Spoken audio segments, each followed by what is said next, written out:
Thank you, all of you, for sitting through this whole thing. When Satish called me to talk about startups and all, I was a bit dazed because I'm one of those guys who always think that startups existed even before we were born. Entrepreneurs existed even before we were born. It's just that today we're talking about entrepreneurs and startups in the context of funding that happens in these entities. Many of you, I'm told, are run SMEs and small and medium enterprises and so on and so forth. I think our parents have done a much more wonderful job of creating a business much more than what we've done. Today there's an aura around us. We're trying to glamorize the word startup. Everyone who can register a company at this point in time would register a company and call himself a founder and chairman, and including me. And we try to move about with a halo that at this young age possibly we don't deserve till we achieve something. Today morning, as I was trying to prepare to speak to you people, one news struck me hard. Stazilla, $35 million funding, closed. And the founders say they'll reboot the business model after understanding what they must do next. Which essentially means that this business model has been proven a failure. And they blame it on the market conditions and how internet penetration is low in India, and it's not just about selling a product but also ensuring that people have access to internet and so on and so forth. I'm sure they knew that before they put in $35 million. They should know that. I'm sure the private equity players and venture capitalists should know that even when they put in so much money. But somewhere along the line, they keep living in a space and time where there is cheap money coming in, and the value of the proposition gets inundated by the kind of money that drives the entire proposition. And that becomes a challenge. And it's very interesting, the afterthought, if you can actually make a beautiful book of the anecdotes of people who close their enterprises, it'll really be a great learning experience for all of us.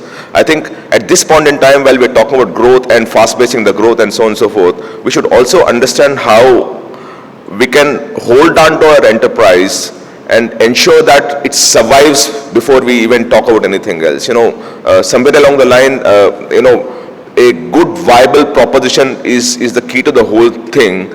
Then the gamble of making it a 100x or a 50x or those kind of wealth returns that you want to create. A dead enterprise doesn't give you returns, and that's something we need to understand. What we read in papers and daily news is the couple of them that have made billions. We don't read the stories of millions of people who are struggling all over the place, haven't made anything, and are seeking employment at this point in time. Just look at what this Stazilla promoter says. He goes on to say, and it's very interesting that he's learned this after 11 years of hard work, and my heart goes out to him for the fact that he learned it so much late. I wish there were more mature, wise people who taught him that this is how business works. The parents would have taught him much better than maybe a venture capitalist. What he says is this. He says the initial 7 years were all about having negative working capital, positive cash flow, and a sustained ability to fund our own growth. Those were the only metrics we tracked. In the last 3-4 years, though, I can honestly state that somewhere I lost my path. I started treasuring GMV, room nights, and other vanity metrics instead of fundamentals of cash flow and working capital. Cash is reality. Profits is reality. Turnover is insanity in a certain sense. What is the purpose of getting a turnover which is at an incremental loss? Of course, I understand market expansion. Of course, I understand land grab. Of course, I understand that we need to have a market share and so on and so forth. But at what cost is something that we've somehow forgotten in the scheme of things. About 10 days back, there was a beautiful article in Mint, and I wish newspapers do those kind of things. I know Business Standard is a sponsor, but so be it. What they did was they tracked the last 35-40 venture capital, funded startups in the space, and the data that they threw was shocking. If you just look at the data, it says just the e-commerce space, the turnover is 21,000 crores, the losses were 12,500 crores. in the year 15-16. You don't know where it is heading in 16-17. Hyperlocal, the turnover is 789 crores, the losses is 1,000 crores. Services, the turnover is 360 crores and the losses are 225 crores. Auto, the same thing. Auto, health, finance and insurance, real estate, travel, in every single place. And they tracked about 35 companies. The only company that was making profit while increasing turnover was Maheshwer. The only company. Now the question that I have is, I do understand that you need to go for a land grab, you need to go for a market share, but when do you end starting calling yourself a startup? Flipkart started in sometime in 2005, it was 2017, 12 years down the line, we're still a startup. When do you call yourself, stop calling you a startup? When do you start saying that I'm going to make profits from this year? When do you start saying that I don't need funds because my internal resources will start funding the businesses? Long back, the way we used to work is to create business, invest some money, and then we say that the internal resources will start funding money. And assuming there is a separate project where there is a great propensity, then you raise money for that project. Whereas this project, in any which ways, has to continue being profitable. What will suddenly become is that we started investing in expansion of market shares, and that has led to a, cheap money kills good businesses also. When I see some of the businesses that have closed down, they don't deserve to close down, but the cheap money threw them out. And did the other guys who actually threw in the cheap money survive? They've also failed. What they've done is they've somehow vacated the market for everyone and left a huge vacuum around. And that, somewhere along the line, is a challenge that we need to work on.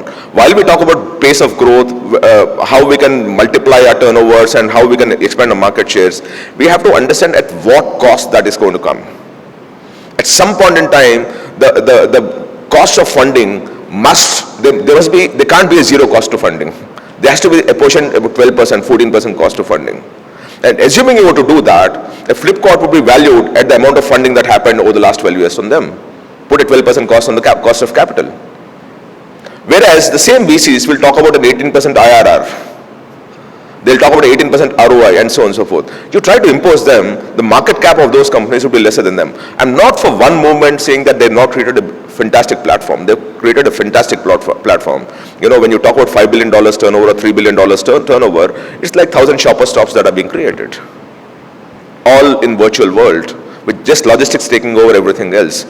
But is the cost worth it? Is the question that I keep working on. And many a time, for many a product, I do think that the cost that they're imposing on all of us as a country, as a society, and on the venture capitalists and all, nothing is cheap money, nothing is at zero cost, because at some point in time, we people pay. When one entrepreneur fails, there are 10 people who suffer because the market has shrunk and market has become cynical. I have always said, while Rahul Yadav was being hailed as a hero, I felt that he actually hurt us much more than many others could, in the sense that all of us are being looked at as brazen, hot-headed, kind of characters, which we are not. We work hard, we slog our asses off every single day morning to ensure that there is business growth and there is profitability. And that is where our challenge lies. Just to take you through a similar thing, in the last 1 year, you have 200 startups getting closed down. PepperTap, if you look at the numbers, PepperTap had Sequoia and Saif and a Japanese company and even Snapdeal funding it. They closed down after raising $50 million, 350 crores. That for me is criminal. And then you go on iProf, Fashionora, Zumo, Parcelled, 200 startups getting closed doan, and you would know those guys who've raised money. You won't even know who people who have not raised money. But I think startups as an entity, as an ecosystem, we're going through a crisis because people have been brazen and people haven't done a good business model. They actually had one business model, which is that they want to be in the news, raise money, and be in the news again for raising another round of money. People who work hard under the radar, work with their own monies, many of you might be actually investing money of your own. You won't be in the news for whatever reasons, unless you raise it $1 million and hand yourself over, or your decision-making powers over to a set of people who may not even know what the business is all about. So when I created Career 360, and I did see this ecosystem because I was also a journalist in a certain sense. I did see the brazenness about the whole thing. So when I created Curiosity, it was actually for a need that I created. And one of the first things I did was I would not get it funded. Because when you get funded, you're driven by metrics that would not create the DNA for the business. And the DNA for the business is something that is extremely important for me personally. So what I did was, sometime in 2009, I created Career 360, and for 3 years I was working at Outlook and as Career 360 because Outlook did not relieve me, 2.5 years. And through this 2.5, 3 years, I said that come what may, I'll invest myself in creating a brand where the student believes that these guys are on my side and not on the institution's side. Come what may. If it means that I need to be going through a court process or a police process every single day, I don't mind doing that. But the DNA has to be extremely strong where the student believes, because an education counseling platform survives when the student believes that what you're saying is true and you're not being influenced by anyone to be saying anything other than what is truth. We fought multiple cases around that time. A few journalists came back to me saying that's a brilliant strategy. I said yes, that's a brilliant strategy for me. You take it as passion, conviction for truth, passion for holding the student upright to close to you, or you call it a great marketing strategy. But the strategy was waiting for the last 50 years and no one took it. No one took that strategy of saying that I will create a platform which will be on the side of the student and maybe possibly against the institution. I did that. It's a great strategy, fantastic, because I'm successful from that perspective. Certain things, passion, conviction and strategy would converge at some point in time. Because if you want to create a long-term business which is sustainable and growing over a longer period of time, there is no way under the sun that you will be able to create a business where integrity is not the foundation of the platform. Because we're increasingly living in a more transparent world. Gone are the days 30 years back when you can speak something, it will be published in some newspaper, but be buried in the peaks of newspapers that are accumulated. Today, the digital platforms take over and the social media amplifies the whole thing. There is nothing that you do which is good or bad that can be hidden. If you do anything bad, those footprints can't be erased. And if you do anything good, it will benefit you. Now you decide whether it's a good strategy to do good and be in the news or do bad and try to erase those footprints. Because over a period of time, when people look at you and people start looking for funding or you start looking for growth, people do look up on you and look up about you in the media platforms, and something will crop up. So the first thing I will always say for creating a fast-paced startup is to ensure that you invest the first couple of years in creating so much trust with your customer, with your audience, that they will hold you and they will take you to your next level, target. Then money is taking you to the next level. Those days, sometime in 2009, I remember we took on this case, and it's now most people who try to understand us say, oh, these are the guys who brought on IIPM, the institution that was built by Arindam Chaudhary. When I took on Arindam Chaudhary, he said, Mahesh, you're doing it because it's a great marketing strategy. I said, fantastic.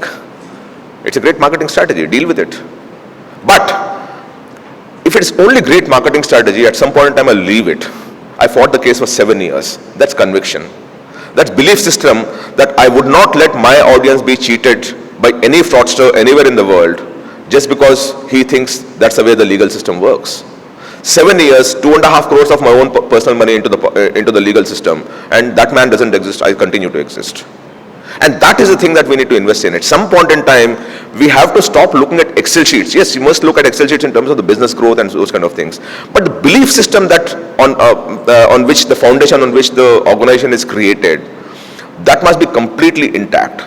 And had I taken, because I was the publisher of Outlook starting my own company, a lot of venture capitalists came and said, if you were trying to create something, and those were the days, the heydays when every Tom, Dick and Harry is funded. So it was easy for me to get funded. Now it's become a bit more difficult for you people for the kind of antics that some of us played. So I did have a lot of people coming and saying, if you're creating something, we want to fund you and so on and so forth. I told them that give me 3 years to create a platform that I like and I'm proud of. 3 years down the line, you'll be chasing me because you love the platform, or you'll stop coming to me because you start hating me for what I created. One of these two are likely to happen.